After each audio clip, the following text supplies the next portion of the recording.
the most overrated cities in Florida, where one of them, over 70% of the residents can't afford rent. The other 75 plus million visitors are crowding the streets every year. And last, where it's almost double the median house price of the United States.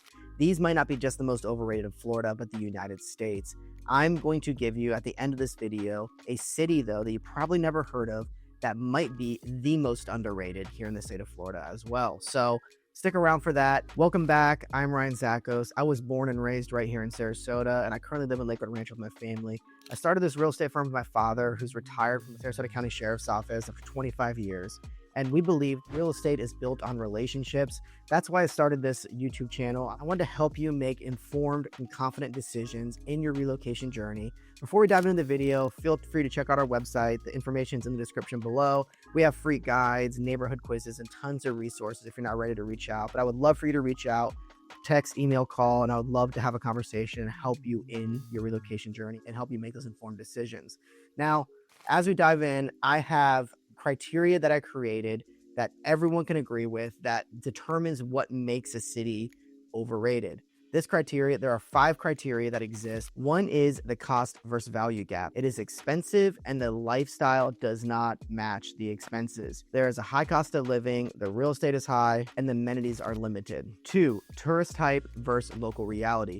This city might look good on paper and it looks great on travel vlogs, but living there is a different reality. 3, bad traffic or commute times. This is self-explanatory. 4, aging, deteriorating, or lack of infrastructure. This is a city that may have its heyday back in the day and it was glorious, but it is currently falling behind. And 5, the big name effect. Everyone talks about it. It is popular, but clearly they have never lived there. So what are these underrated cities? Number 1, Miami. Why it is overrated? It is horrible traffic, horrible commute times, high cost of living, the real estate is expensive, there's tourist chaos year round, and there's a hot and humid urban sprawl. Living in Miami looks glorious on Instagram Reels, on YouTube, and all these travel vlogs, but the reality is living there is a different story. You'll pay a premium, you'll fight the traffic, and you'll spend your weekends how you can get out of Miami instead of enjoying actually being in Miami. Number 2 is Orlando. Why it is overrated. It is a tourist trap, but it is not great for living there. It is great for Disney, but it is not great for everyday life. It is a congestion nightmare. I live currently about 2 hours to get to Orlando,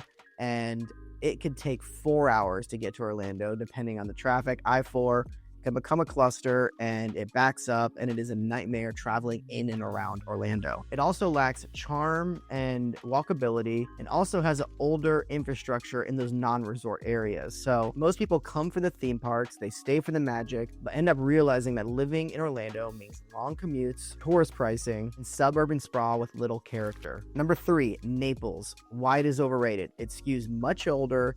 It is very expensive, as the median house price in Naples is about $800,000, and it can actually feel exclusive and elitist and not as welcoming for the community itself. Naples is beautiful, no doubt, but if you're not a retiree with deep pockets, then Naples probably isn't right for you. Now let's flip that and talk about the most underrated city in Florida, and what I would argue might be the most underrated city in the United States.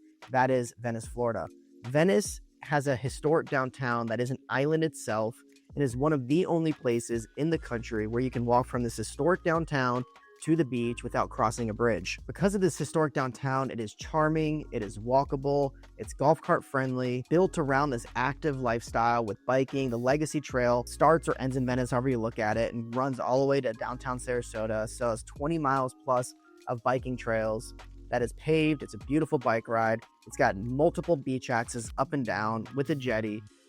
You can walk everywhere pretty much on Venice Island. There's beachfront dining. There is rich history. There is rich cultural with art galleries and outdoor concerts and farmers markets on Saturdays. And it is still very affordable compared to, especially being a beach town, compared to Sarasota and Naples and other coastal cities here in Florida. It also, what I do appreciate is there's a high school, middle school, elementary school right there in Venice Island. So it has a mix of not just retirees, but young professionals and young families on Venice Island as well. Being just south of Sarasota, you have everything that Sarasota has to offer without the pricing of Sarasota, without the traffic, and without the tourists, all for more affordable pricing and not sacrificing that laid-back, beach, charming village. Thank you for watching. I would love to be a resource for you. Like I said, please check out our website, go to those links below, grab a guide for Venice, Lakewood Ranch, Sarasota, up and down the coast. We have guides available for your relocation journey. Again, I look forward to talking to you soon.